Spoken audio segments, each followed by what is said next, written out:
Am I the a-hole for telling my birth siblings to buzz off and leave me alone, and that I don't care about their stupid freaking parents?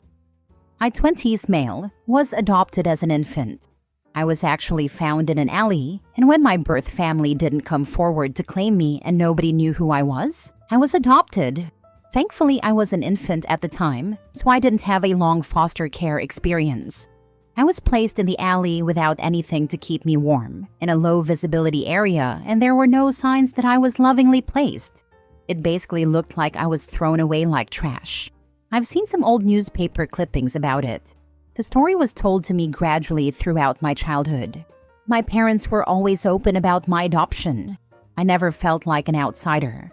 My family, my parents, siblings, and extended family were my family, even though I was the only non-bio kid. I was loved, even treasured, and I had a great life. But the circumstance surrounding my adoption meant some things were unclear, with medical history being the biggest issue. I never really cared, but I got engaged a few months ago, and my fiancé and I want children. Seeing the health issues in my family made me realize I have no idea if I could pass anything on to my future kids. After thinking it over, I did a 23andMe genetic test, but I did it wrong and mistakenly made myself discoverable. I realized quickly after my results came in, but by then it was too late. 2 birth siblings found me. They're older. My birth parents had 5 kids before me. They all knew about me and wanted to get to know me. The birth siblings started off somewhat reasonable, but when I made it clear I didn't want to hear my birth parents' story, they flipped a switch. They said how much their parents regretted giving me away and how they would have come forward, but didn't want to get in trouble for abandoning me like they did. They believed I owed their parents and them the chance to tell their story and build a relationship. I stood my ground and blocked them, but they followed me to social media, insisting that we're family and that I should be kinder to them and their parents. They told me that it's not like I'm just a half-sibling. I'm the baby who was missing. They sent messages trying to make me feel bad for their parents, especially their mom. And it pissed me off. After almost 3 months of them finding ways around my blocking them, I finally told them to buzz off and leave me alone. I told them I don't care about their stupid freaking parents. I had to delete my account because they kept making random new accounts, and I couldn't block them fast enough in their outrage over what I said. They told me their parents didn't deserve that. Am I the a-hole? Now for the top comments. Not the a-hole. You didn't deserve to be abandoned like garbage as an infant. There have been safe haven laws for decades. You owe no one anything. Based on the description of how he was abandoned, he was lucky he survived and was found. Send them all the newspaper clippings of a baby left to die in an alley. Did you at least get medical info out of them? I didn't get it from them, but the genetic testing I did gave me a decent picture of everything. I'm glad I didn't ask the birth siblings for direct medical history, because that would likely be used to try and bargain for what they want. How does that conversation even go? Sorry mom and dad tried to unalive you, but it would be really nice if you could help them feel less guilty about that. F all the way off. It was more like, we know our parents abandoned you, but there were good reasons. You'd feel bad for them if you knew those reasons. Please hear them out. Please be their son. Please make them happy. Let's be a family. Yay. Next story. Am I the a-hole for calling CPS on my family and asking to be removed from our house? My parents have 4 kids. There's me 16 male, and I'm the oldest. And then I have 2 younger sisters, 13 and 10, and a younger brother, 12. Our dad drinks a lot. He's had issues with alcohol for as long as I can remember. He doesn't work, doesn't do anything around the house, never wants to talk to any of us, and that leaves it all on mom. Except my mom puts a lot of it on me. For a long time I did it willingly, and I wanted to help keep us together. But I started to feel resentful in the last 2 years, and then I realized if I wanted a better life, I needed out, and I needed to stop things from staying the same. My siblings have no expectation to help. My mom said there can be too many people helping, and it needs to be just me. So I was making after-school snacks and getting dinner ready for when mom got home. I was left in charge if my mom wasn't home for any reason. even if Dad was there, because we never knew when he'd just get up and go to the bar. I had to make sure homework was done before Mom got home, and I had to forge her signature on stuff, with Mom's permission, because she wanted to come home and relax after a long day at work. My mom left me in charge of paying the bills online too. She had a checklist for me, and once a month, I had to go through the list and pay them all off. If we didn't have enough, I needed to get my siblings and go to the bank and deposit more money in my parents' account. Sometimes that meant looking for Dad's wallet and taking money from him. And other times, it meant taking from my minimal savings to use that. I have no savings left because of it. On weekends, I still got put in charge of feeding my siblings, sometimes my parents too. I found out my mom was eating out frequently on weekends while running errands, and that ticked me off because we struggled with money a lot, and we had more than I realized. She just used it to spoil herself. The other thing was she'd bring home snacks for my siblings, but wouldn't bring me anything. She was also giving them money behind my back and, again, nothing for me. Then my siblings wanted to do more stuff, and Mom slowly started putting the responsibility of walking them to those places on me. She had a car, but she'd tell me she needed a break and stuff. There were nights she'd go out with her friends too, and some nights she didn't even come home or got back at 5 a.m. But if I asked for permission to sleep at a friend's house or see a movie with my friend, she'd tell me we didn't have the money and she couldn't be without me. My siblings got to hang out with their friends if they wanted, but my mom always had excuses for why I couldn't. She started going out more frequently and sometimes with my dad. I tried talking to my mom, but she didn't care about giving me time off. All she'd talk about was how hard she worked her butt off for us. And she'd tell me I was young and didn't get stressed as much or need breaks like someone older. My grades started slipping this year. It was too much for me to keep up with, and Mom got an email about it, and she refused to speak to my guidance counselor about it. The guidance counselor set up a meeting. She didn't say anything to me. I was told by my guidance counselor in November about it. I asked Mom why, and she said the reality is, I might need to drop out anyway, so why would she waste her time? I sat on that for a few weeks, and then I spoke to my school about everything. My guidance counselor called CPS, and so did one of my teachers. But then I called and told them everything and talked about there not being enough food in the house because, at that point, there wasn't, and how we didn't even have money in our school lunch accounts. Someone from CPS came, and I begged them to take me. There were several visits before I was actually removed. My siblings weren't because Mom put money in their accounts after the initial CPS visit, and she explained that she had called their schools before and had allowed the account to overdraw, and she paid it off after a few weeks. CPS is still involved, but I'm staying with a family member. CPS is trying to reunite me, but I have said I don't want to go back.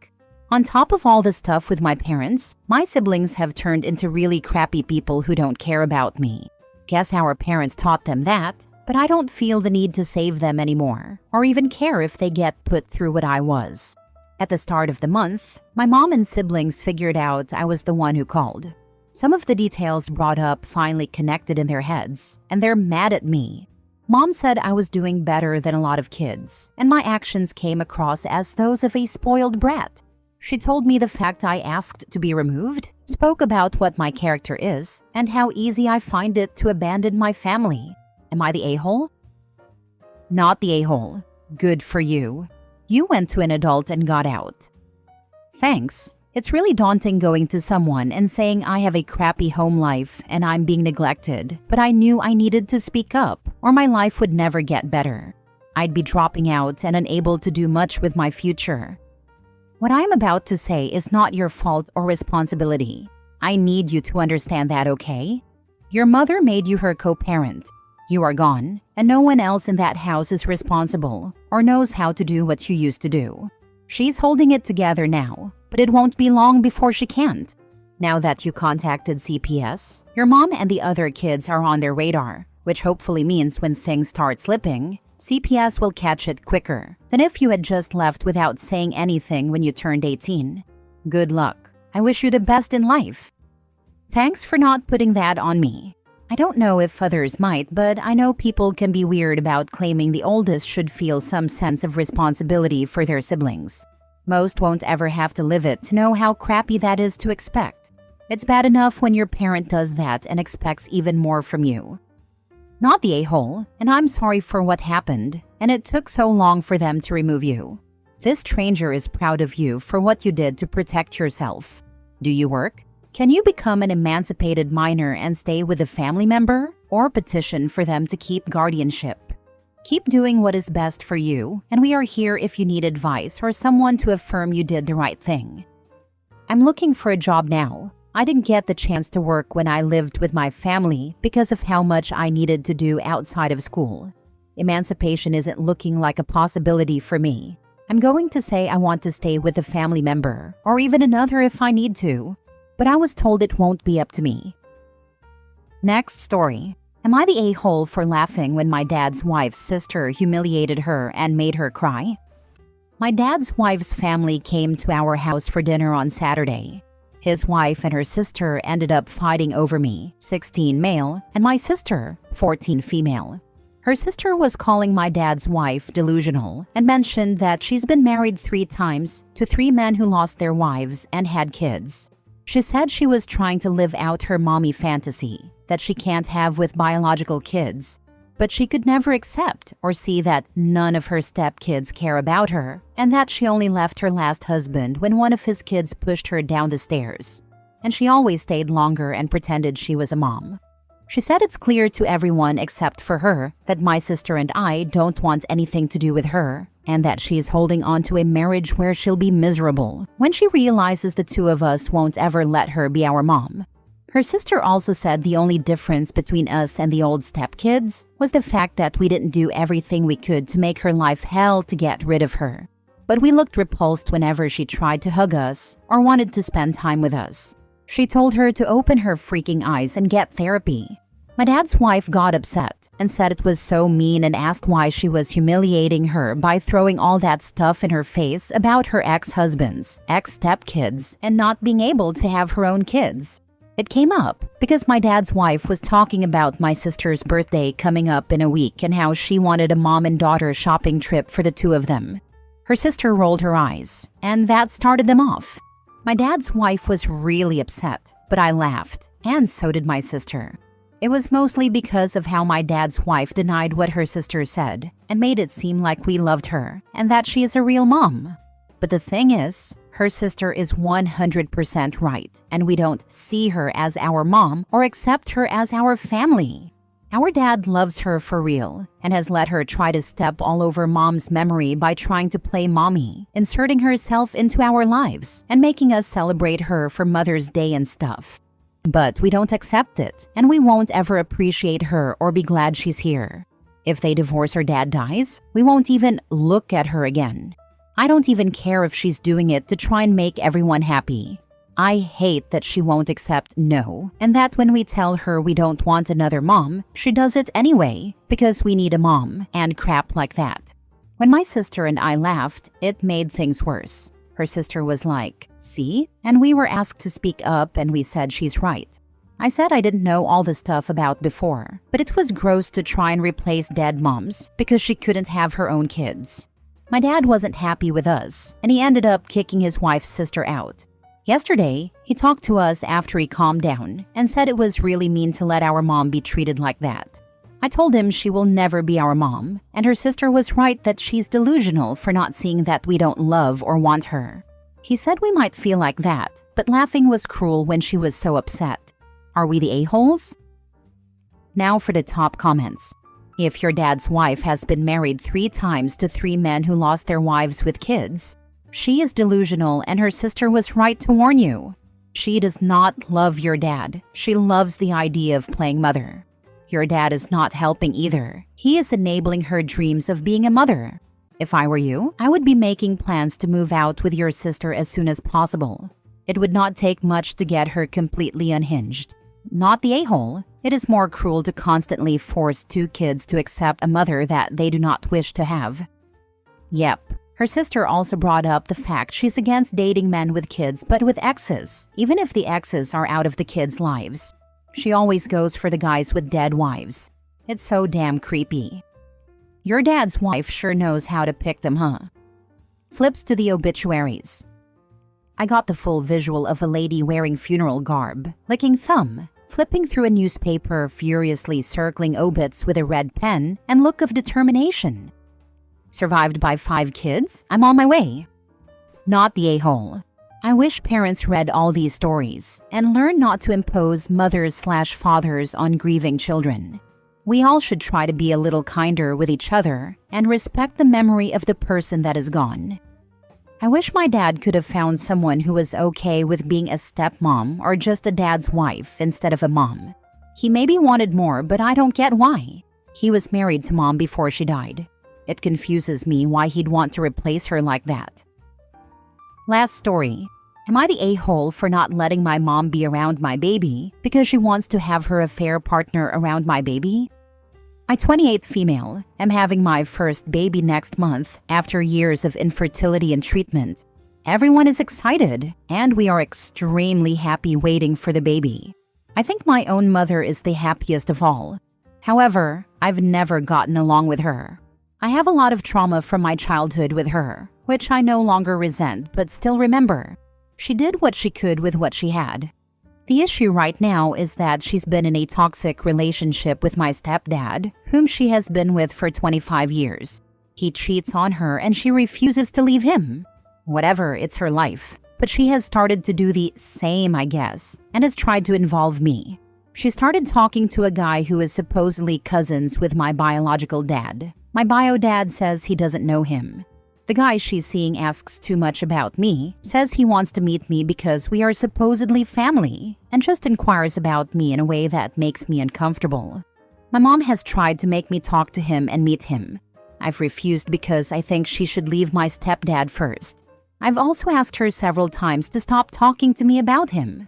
I don't care to know about their relationship, what he does, or anything else about him. She told me I was crazy and that the guy had done nothing to me. Sure, he hasn't, but I don't like him. Despite knowing my feelings, she still brings him up. Their relationship is complicated, and sometimes I feel like she's making up in her mind that he's interested in her romantically, which, whatever, not my life. The issue is that one day, she casually mentioned that once the baby is here, this guy would be spending time with my baby, holding her, and just being around her. This made me extremely angry. For whatever reason, I do not like this guy. There's something about him that makes me not want him near my child. I told her no and reminded her of our previous conversations, where I asked her to stop involving me. Once again, she got angry. I talked to my partner and told him I didn't want her near my baby. I asked her at the beginning of my pregnancy to keep my pregnancy a secret because I was scared something would happen and only wanted to tell a few people. She told him everything about my life. She called again, and during our conversation, since my due date is approaching, I told her she was not allowed to take pictures of my baby because I didn't want that guy to receive any photos from her. That didn't go well, as she told me I was crazy and needed mental help. This is my first child. After so many years of prayers and procedures, I finally get to be a mom. Maybe I am being paranoid, but I'd like to hear your thoughts. Am I the a-hole if I don't let her near my daughter? Not the a-hole, but isn't it time to go no contact with her? Or even force her hand by informing stepdad of her affair? I've thought about telling him, but I don't want to risk her safety. I'm not sure how he'd react, and some people don't react well. You know him, stepdad, best. If you suspect violence from him, perhaps don't inform him. Curious though, she's with a guy capable of DV and willingly stays with him? However, go no contact with her and focus on you and your baby. I moved out so long ago, and back then I never saw him hit her or anything. But apparently they fight all the time now, and both have shown aggression. She said he bought a gun a few months ago, but I am not sure. I don't believe anything she says, and if she has stayed after 6 years of infidelity where stepdad doesn't come home for 3 days straight, I believe she could possibly stay if he is violent, but it's not something I know for sure.